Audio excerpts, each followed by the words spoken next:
Bendecidos. Bueno, vamos a entrar de una vez en la palabra del Señor.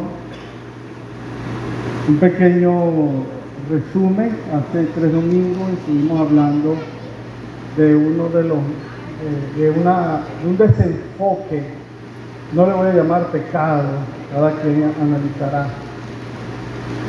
Un desenfoque que ha tenido últimamente la Iglesia del Señor. Estamos esperando, muchos esperan que la solución de los problemas de su vida viene a través de un cambio político, a través de un gobernante o de una mujer, de un hombre, de un cambio de sistema en el régimen político. Y hemos cometido el error que cometió o en que vivía el pueblo de Israel en la época que Jesús vino a la tierra, que ellos estaban esperando un libertador humano.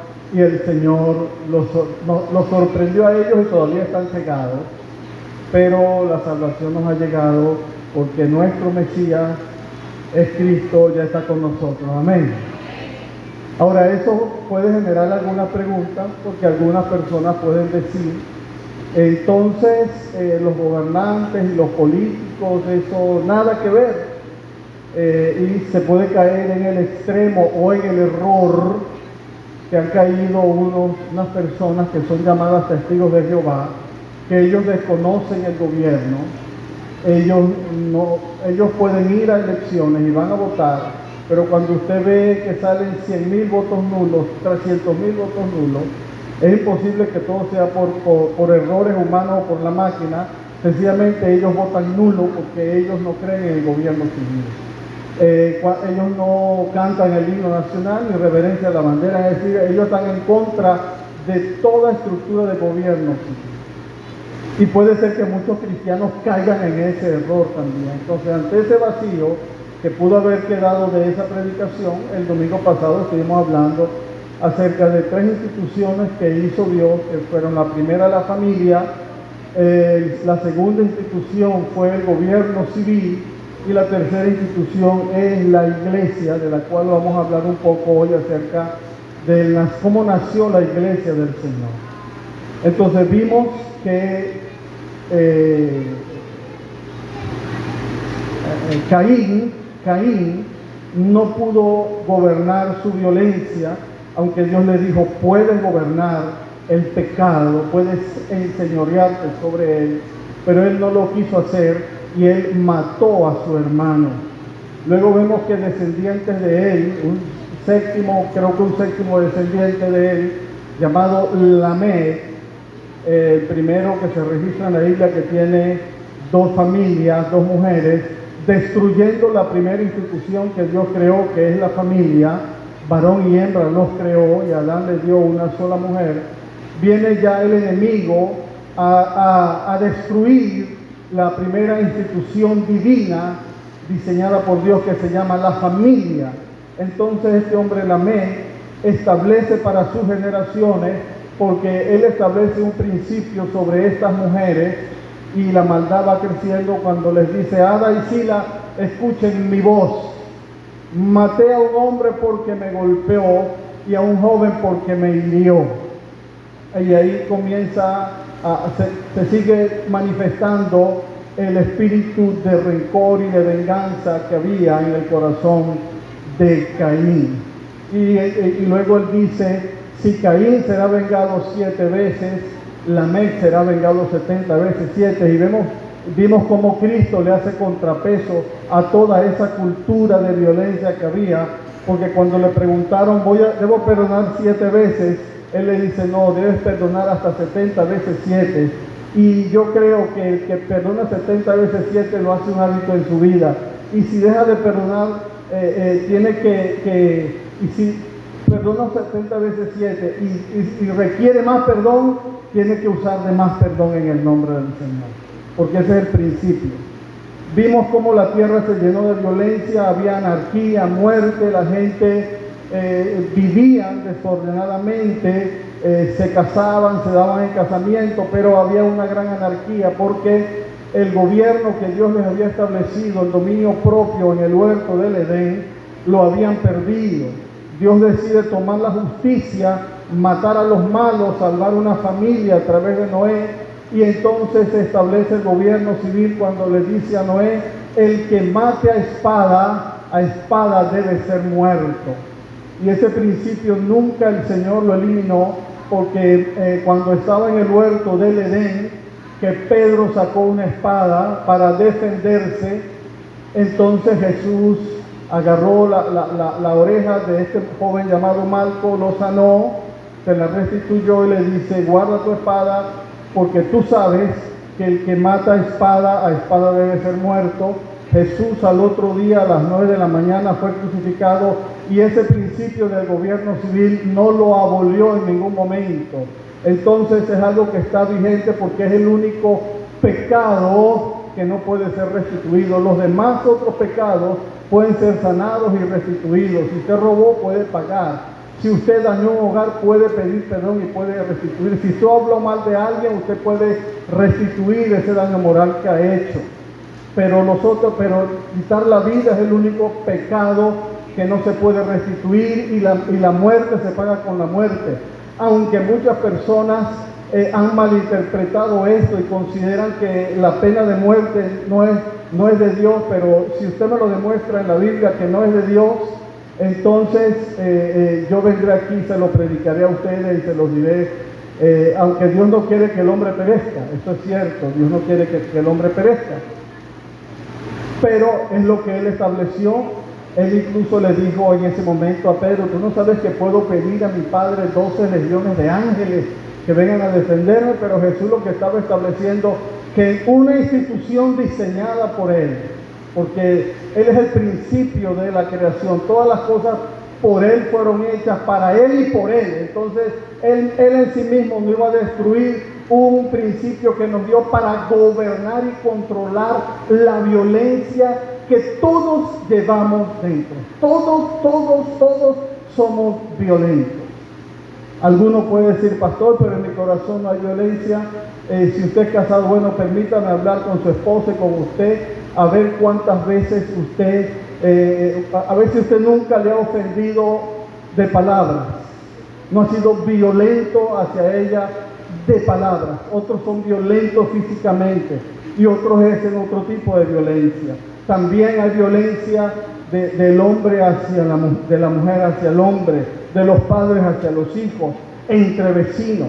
Y debido a esa violencia, Dios estableció que para detener la matazón había que establecer leyes y un gobierno fuerte que nos gobernara. Y aprendimos que mientras más desorden, el hombre necesita más ley para que lo controle. Vimos cómo en el libro de Romanos capítulo 12 se habla de no pagar mal por mal, y el apóstol va desarrollando todo eso en función de respetar y sujetarnos a las autoridades constituidas. Aprendimos que no es por violencia, golpe de estado, levantar las armas, que vamos a ir en contra de una institución diseñada por Dios, gobierne quien gobierne, porque siempre los hombres según sus criterios van a establecer y van a tomar la autoridad, pero la autoridad viene de Dios, aunque ellos sean pecadores, inmundos, malvados, ladrones, fornicarios, hechiceros. Siempre están obligados a cumplir en los roles de la autoridad civil, que no es dar beneficios a los seres humanos distintos a los que ofrece la palabra de Dios, sino que están para proteger a la sociedad de los malvados. Ese es el principio del gobierno civil: establecer justicia y mantener justicia y hacer leyes justas. Amén. Ok, vamos a hablar de un punto bien interesante, siguiendo con este tema que yo lo he titulado autogobierno y gobierno civil.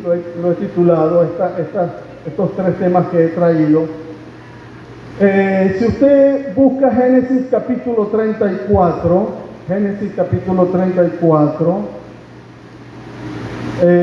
solamente voy a tocar algunos versículos allí. Yo mencioné esa historia el domingo pasado.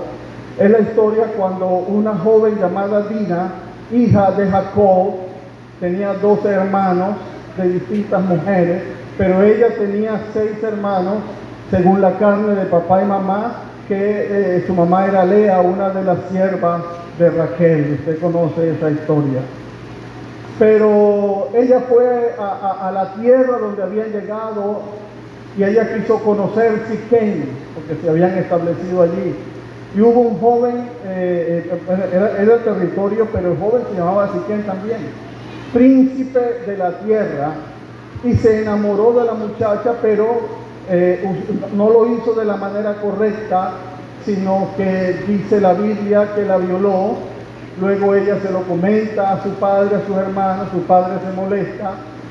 El joven, dice la Biblia allí, que él quedó enamorado de esta muchacha, su corazón quedó unido al de ella y le dijo: papá, dame a esta joven que yo quiero hacer con ella, quiero casarme con ella.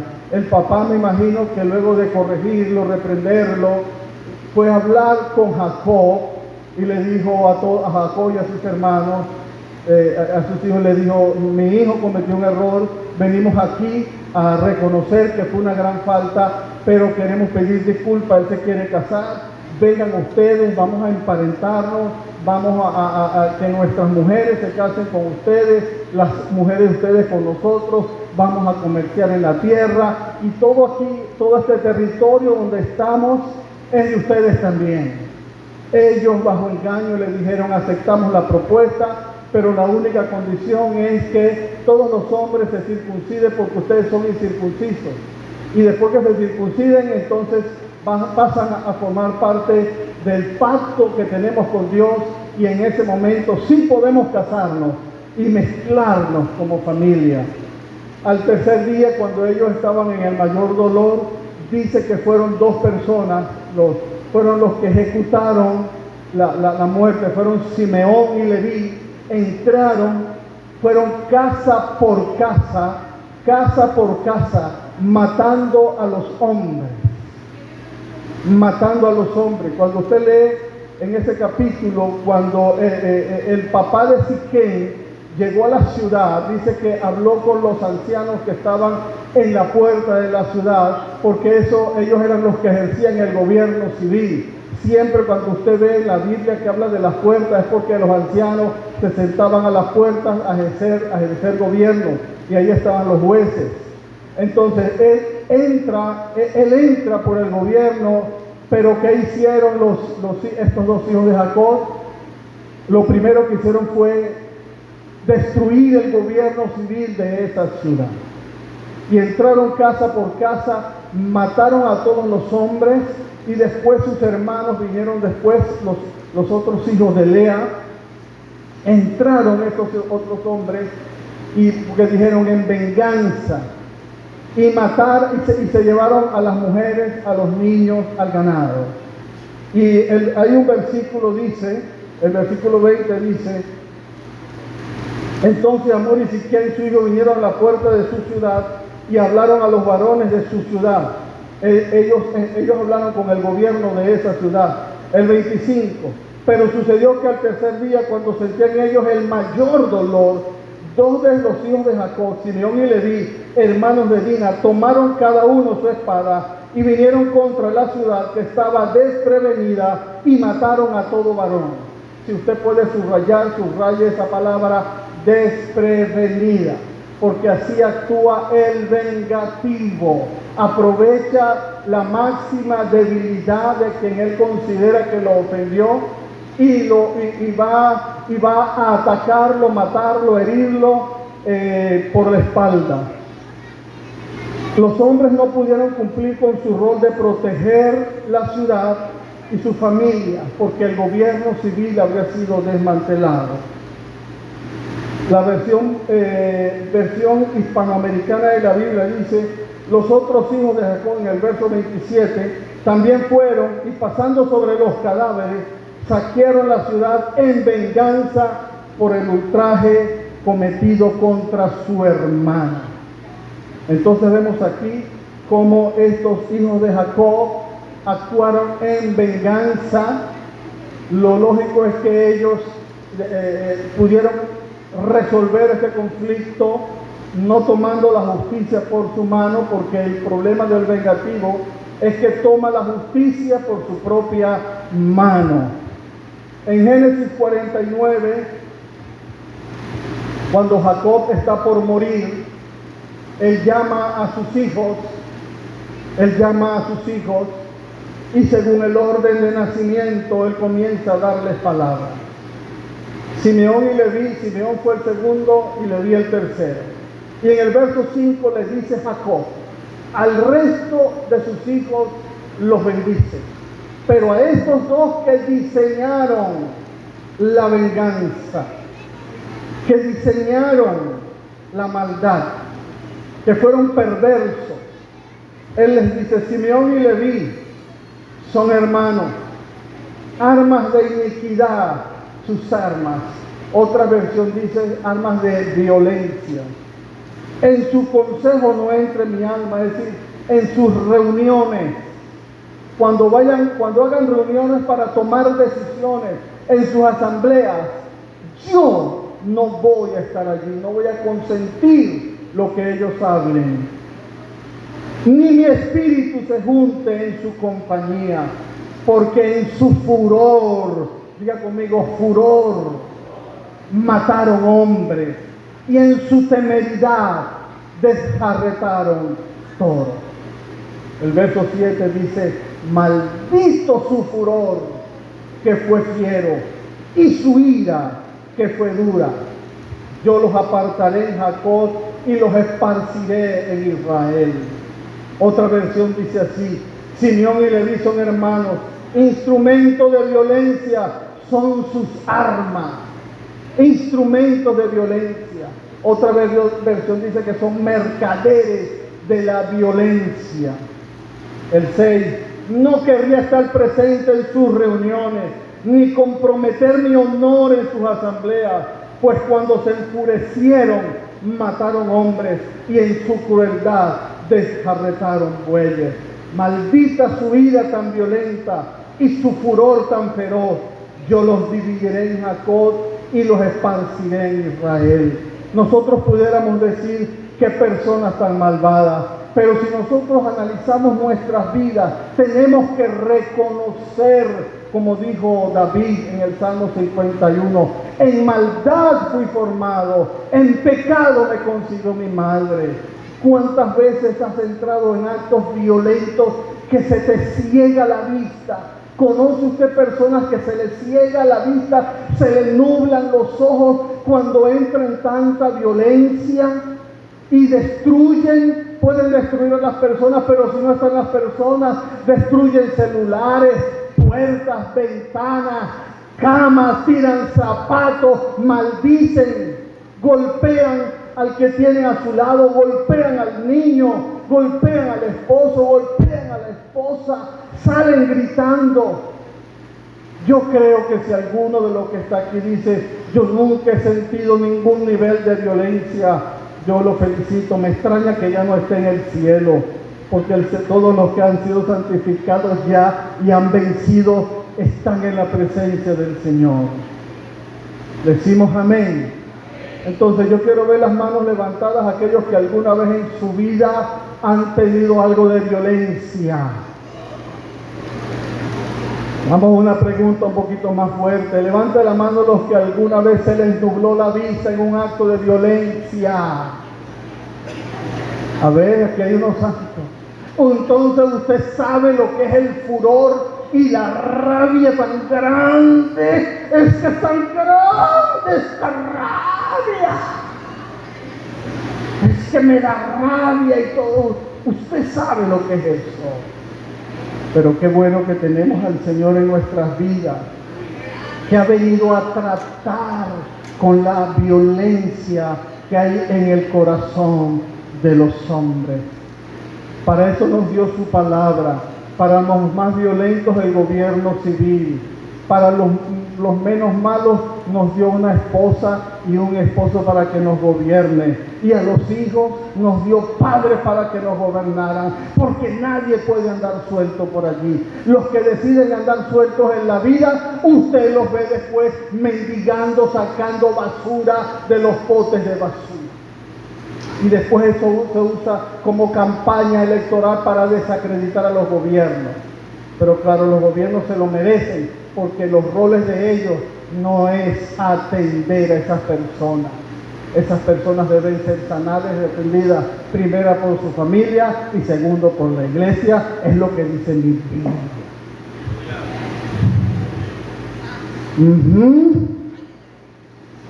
Ahora, quiero que veamos esto.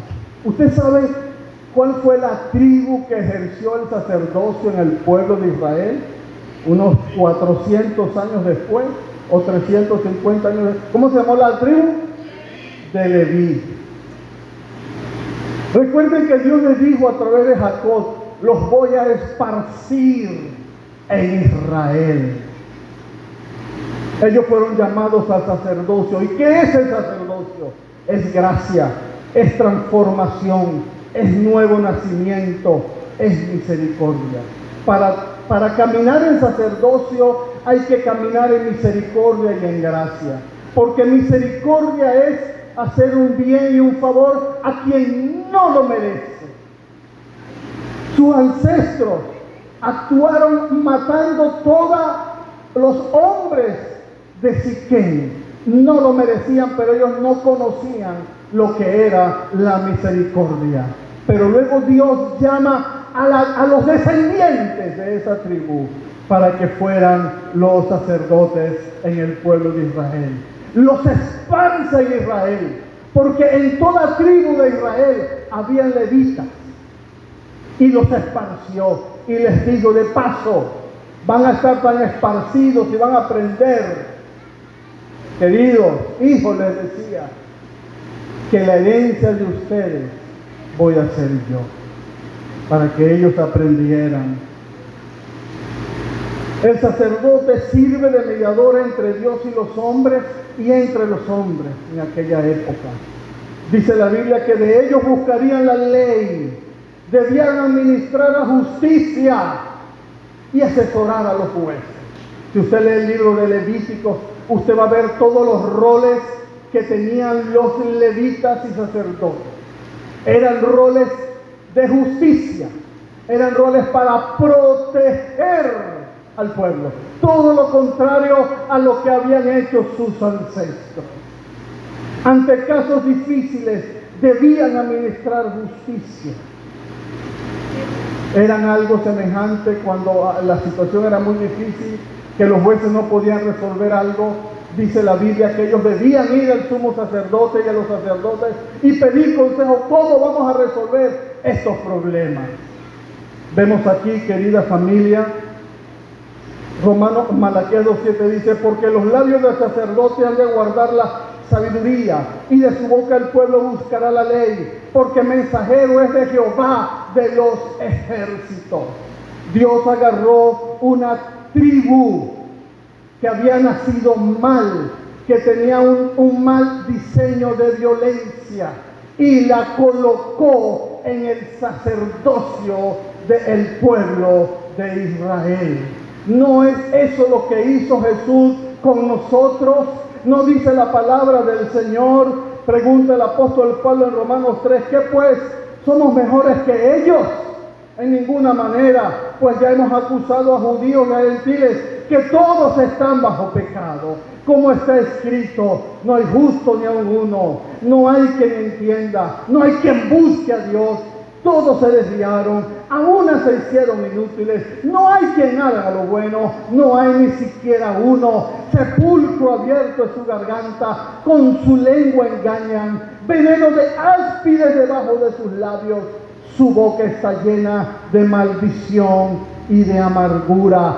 Sus pies se apresuran para derramar sangre. Quebranto y desventura hay en sus caminos, y no conocieron camino de paz. No hay temor de Dios delante de sus ojos. Yo creo que todos los que estamos aquí, y estamos aquí es porque algún día alguien nos leyó este versículo bíblico. Y alguien nos dijo, no hay justo ni aun uno. Entonces yo pienso que todos los que estamos aquí podemos decir, yo me identifico con esa palabra, porque yo era una persona que no conocía el camino de paz. Levante la mano aquellos que fueron llamados por el Señor y que ahora tienen su paz. Levante su mano, a ver. Toda la iglesia, gloria a Dios. Por eso dice el apóstol en el 29, ¿es Dios solamente Dios de los judíos? ¿No es también Dios de los vallepascuenses? A los gentiles de los vallepascuenses.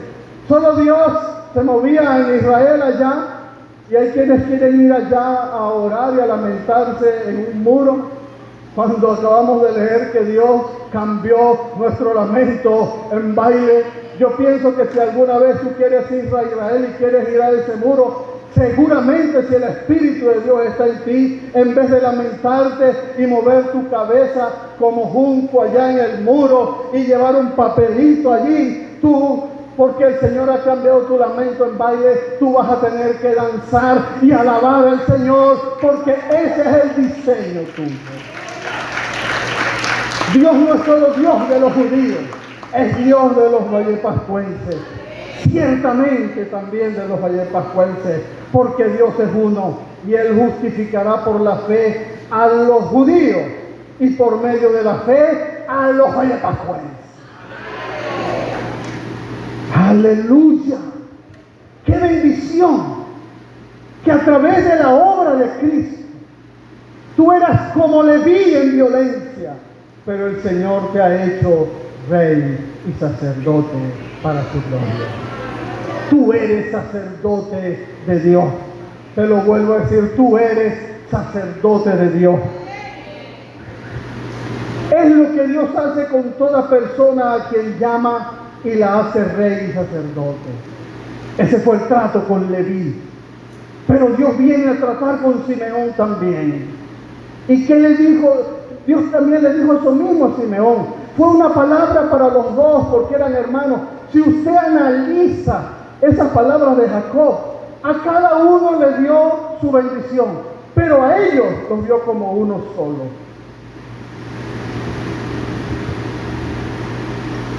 Aleluya. Voy a adelantarme un poquito para que me entienda lo que Dios le dijo a Simeón. En Josué 19:9, o en toda la palabra, Dios le dio una gran bendición a Judá, que ya la vamos a leer más adelante. Judá era hermanos de ellos también. Y ahí mismo Dios le habló a Judá.